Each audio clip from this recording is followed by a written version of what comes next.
bakunzi ba televiziyo Isanganiro kaze muri ano makuru twabateguriye nayo tuyahere kuri zino ngingo nkuru zikurikira. Hatunganijwe kuri uyu wa mbere inama y'ishirahamwe rihuza inama nkenguza amateka zo mu bihugu vya Afrika n'ivyo mu bihugu vy'Abarabu. Mukazaha gukurikira muri ano makuru ivyizwe muri iyo nama igira 9.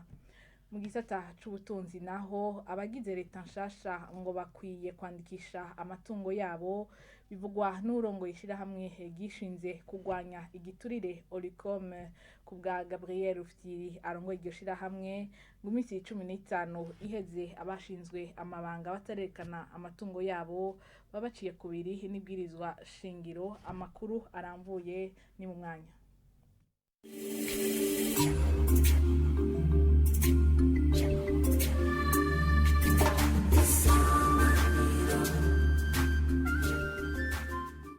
Ndasiyo kwa ikaze muri ano makuru tuyahere mu gisata c'ubutunzi. Ishirahamwe Olicom gishinze kugwanya isesa kugwa ry'amatungo ya leta rihamagarira abagize leta nshasha kwandikisha amatungo yabo nkuko biri mu ibwirizwa shingiro. Mu kiganiro n'abamenyesha makuru kuri no wa mbere Gabriel Rufyiri arongoye iryo shirahamwe abona ko uruhara rw'abahinga ari ntangere mu gutsimbataza intwaro ibereye, agahamagarira kandi izo ndongozi ko zo kwisunga itegeko ribabuza kuja mu rudandazwa. Tumukurikira. Abagize leta n'abandi bose basanzwe bashizweho n'itego ry'umukuru w'igihugu, abo bantu amategeko abategeka ko bagenda kwerekana ubutunzi bwabo. Mu itegeko nimero 1 agakwego 12 ryo kuwa 18 ndamukiza mwaka 2006 mu ngingo yaryo ya 29 ryo tegeko ni itegeko ryo kugwanya igiturire ryo rishika kure. Iyo ngingo ya 29 yo yishika kure ivuga iti mu minsi itarenga 15 iyi migwi meje kudondagura yose mbere mwashaka dushize ko n'abana babo bakiri mineur batarakwiza imyaka 18 bategezwa guca bagenda kwerekana ubutunzi bafise. Iminsi 15 tuharurira ku ntoki twese yemwe tukazumva yuko iminsi 15 yarangiye bataragenda kwerekana ubutunzi bafise. Bya bintu by'intwari bere tuko turavuga bizoba bitanguye kuduca mu myanya y'intoki. Ibi tubivuga kugira ngo tubibutse bibuke ishibwa shingiro rivuga, kugira ngo ya migambi umukuru w'igihugu yirirwa aravuga, ya migambi twese dushigikiye bishobore gushika. Hanyuma ikindi nagomba nongereko, iri tegeko nyene rica rivuga yuko n'abahavuye bateza kuza kwerekana ivyo baronse mu kiringo bari bamaze bagenda bavyerekane.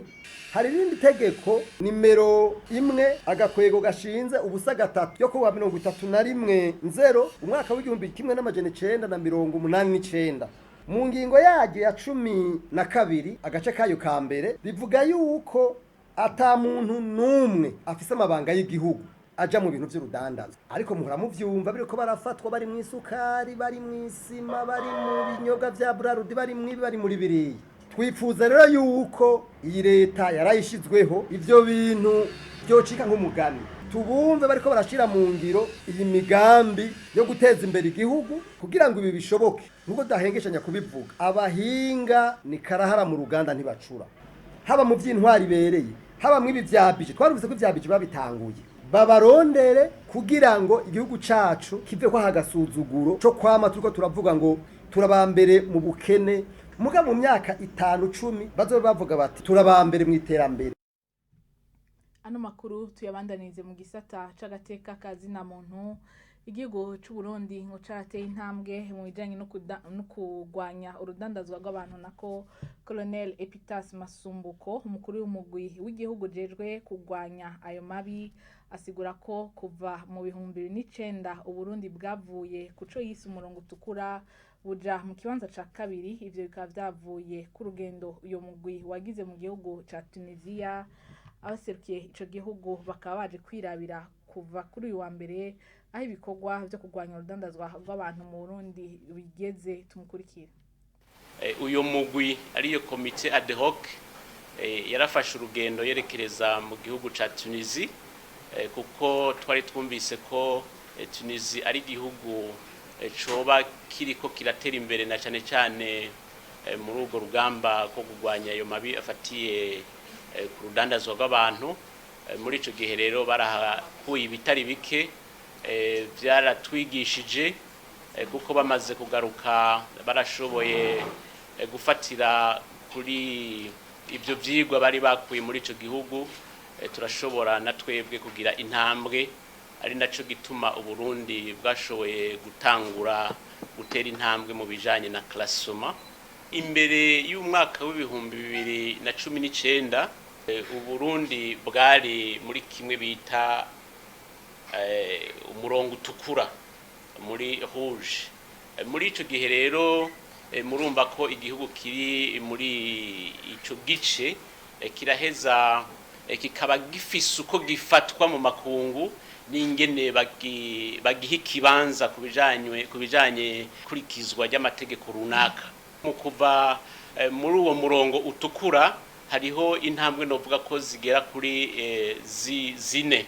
Hariho kuva mu murongo utukura ukagenda mu ntambwe igira gatatu, ukaja mu ntambwe igira kabiri, noneho ukaja mu ntambwe ya mbere novuga ko ari bihugu ataco by'ukuri bikemwa mu gushigwa mu ngiro, mwishigwa mu ngiro y'ivyo bijanye n'amabi yafatiye ku rudandazwa rw'abantu. Rero Burundi bwaravuye kuri ico kigabane nababwiye gitukura mu mwaka w'ibihumbi 2020-2021 turaja mu mugwi ugira gatatu, mugabo ku rutonde novuga ngo ibihugu bitegerezwa kwihwezwa gukurikiranirwa hafi. Kubera rero twigoro dutandukanye leta y'u Burundi yagiye irakora na cyane bicishije kuri uyu mugwi turongoye, twaravuye rero ku kigabane, kuri ico kigabane kigira gatatu tuja ku kigabane kigira kabiri. Novuga ko ari ikigabane ciza cyane kuko n'ibihugu twovuga ko biteye imbere muri ibi bijanye no gukurikiza amategeko niho biri. Ubu rero turi kuri urwo rugero bwo gushira mu ngiro canke kubahiriza kugwanya ayo mabi afatiye ku rudandazwa rw'abantu. Uko nari nababwiye mu ntango zano makuru, ishirahamwe rihurikiyemwe inama nkenguzamateka zo mu bihugu vya Afrika hamwe n'ibihugu vy'Abarabu ryatunganije inama yaryo rigira 9 mu Burundi. Mu vyizwe hakaba harimo inkurikizi zikiza ca corona ku butunzi bw'ivyo bihugu hamwe n'inkurikizi z'intambara y'Uburusiya na Ukraine mu bijanye no guhanahana ibidandazwa, ibiciro vy'amasoko ntanganguvu n'ibifungurwa. Idonido na Jean de Dieu Irakoze. Inama igira 9 y'ishirahamwe ry'amanama nkenguzamateka y'ibihugu vya Afrika n'ivy'Abarabu yakiriwe Bujumbura. Mu vyihwezwa harimo inkurikizi zikiza ca coronavirus ku butunzi bw'ivyo bihugu nk'uko umukuru w'inama nkenguzamateka y'u Burundi abishikiriza. L'association des Sénats jouera un conseil équivalent d'Afrique et du monde arabe. Ishirahamwe ry'amanama nshingamateka hamwe n'amanama bingana by'ibihugu vya Afrika n'ivy'Abarabu vyahuriye mu nama kugira ngo duhanahane ivyiyumviro ku bijanye n'inkurikizi zikiza ca coronavirus ku butunzi bw'ivyo bihugu hamwe n'inyishu z'amareta. Twakoranye kandi turabe ingaruka z'intambara hagati y'Uburusiya na Ukraine ku bijanye no guhanahana ibidandazwa, ibiciro by'ibitoro n'ibifungurwa. Mu mpera z'umwaka w'ibihumbi 2019 isi yarugarijwe n'ikiza ca coronavirus carandagase mu mwanya muto mu bihugu byose, giteye ingaruka mu bisata byose. Anani Mayara arongoye iryo shirahamwe aseka cyo kimwe n'icegera cy'umukuru w'igihugu w'u Burundi yaserukiye umukuru w'igihugu muri ivyo bikorwa. Yavuze ko imiliyaridi 15 aragahombo kavuye kuri ico kiza ikigega mpuzamakungu FMI gitekanya gushika mu mwaka w'ibihumbi 2024. Selon les estimations du Fonds monétaire international, kubw'ibigeranyo by'ikigega mpuzamakungu FMI, uruhombo ruva ku kiza ca corona ruzoshika ku mamiliyaridi 15 y'amafaranga y'amadolari gushika mu mwaka wa 2024.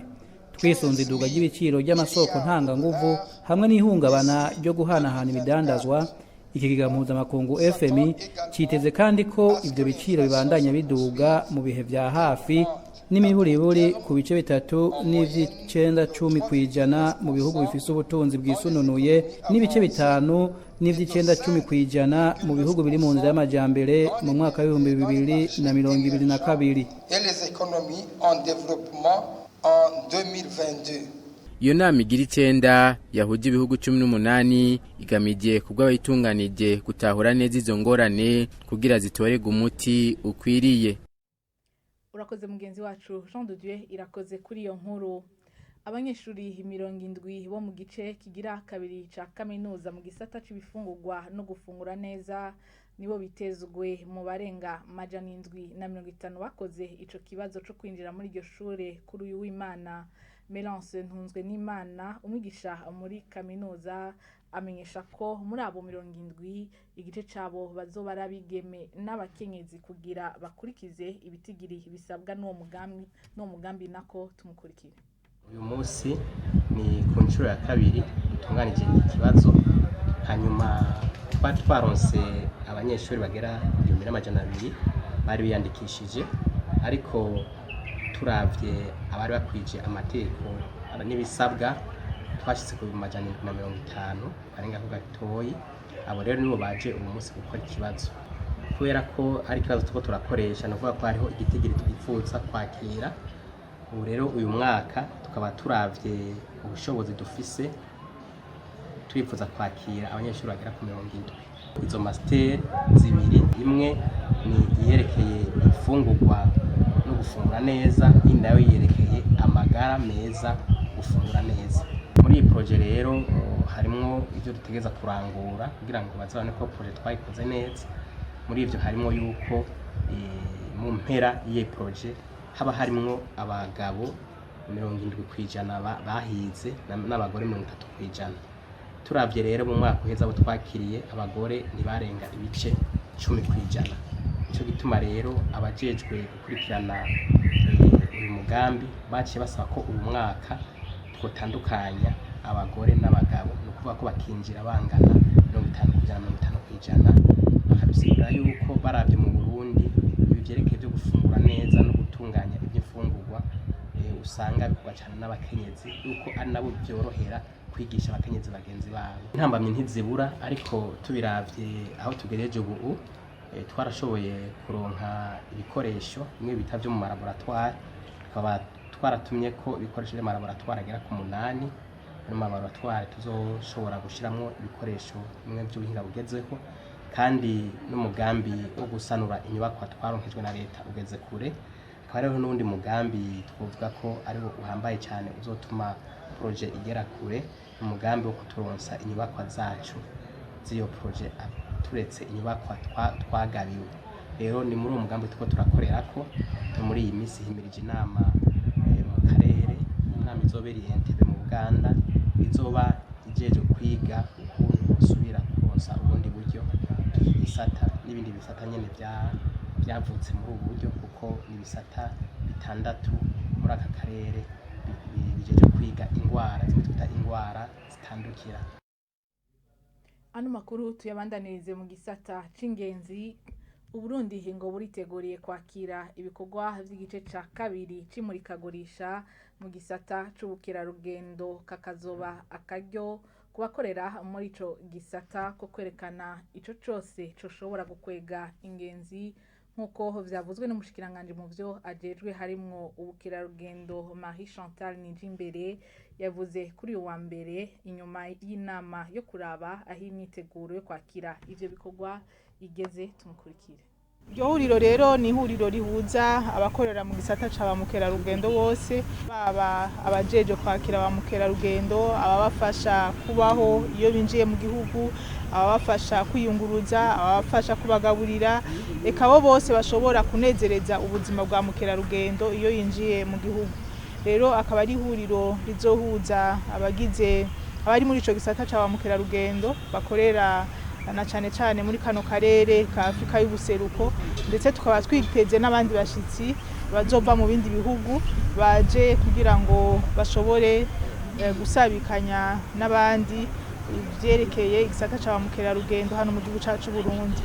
Rero nakaryo keza ku gihugu cacu Burundi, kuko muri iryo huriro hajobamwo ibikorwa bitandukanye, harimo igikorwa c'uko igihugu cacu Burundi twerekana ico novuga les potentialités touristiques, amahirwe dufise mu vyerekeye igisata ca ba mukerarugendo, tukerekana ibibanza vy'iratiro, eka tukerekana n'ingene abifuza gushira imitahe yabo mu gisata ca ba mukerarugendo ingene vyogenda n'ingene bashobora kuza gusahiriza muri ico gisata.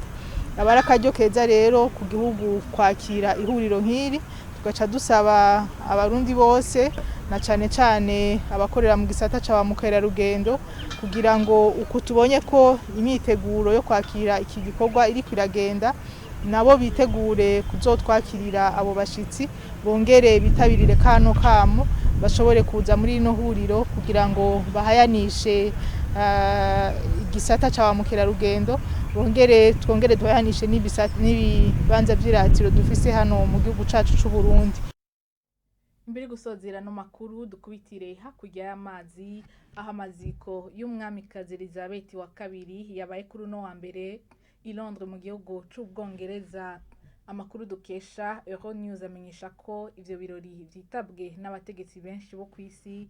Ivyo birori kandi bikaba vyatunganijwe mu mutekano udasanzwe. Inkuru twatorokanijwe na Sheila Irambona. Les funérailles d'État d'Elisabeth II ont débuté ce lundi. Ayo makuru amenyesha ko amaziko y'umwamikazi Elizabeth wa kabiri yabaye i Londres, ngo isandugu yakuwe aho yari imaze iminsi iri ijanwa muri Abbey i Westminster. Mu bari bayiherekeje hakaba harimwo abana b'uwo mwamikazi nk'umuganwakazi Anne, umwami Charles wa gatatu, hamwe n'abuzukuru ba nyakwigendera nk'umuganwa William ngo na Harry. Ngo ico kiziga kikaba catwawe gikugwaho kijanwa muri Abbey Westminster, giherekejwe n'abo mu muryango n'abantu barenga 2,000 vy'abategetsi. Ayo makuru amenyesha ko Musenyeri w'i Canterbury arongoye ishengero ry'aba Anglican kw'isi, musiguro yatanzwe yagarutse ku bikorwa nyakwigendera yaranguye ku rwego rw'igihugu no ku rwego rw'umuryango wa Commonwealth. Ngo umushikiranganje wa mbere w'Ubwongereza Liz Truss nawe akaba yavuze ijambo. Ivyo birori bikaba vyabaye ivy'inkoramutima. Ayo makuru arangiza avuga ko umwamikazi Elizabeth wa kabiri yahambwe muri chapelle bitiriye umweranda George, iruhande y'umugabo wiwe umuganwa Filipo. Ni hano amakuru twari twabateguriye aciyarangira. Mwakoze mwese kuyakurikira, bakoze n'amafashije kuyategura. Ibiganiro bibandanya kuri televiziyo Isanganiro.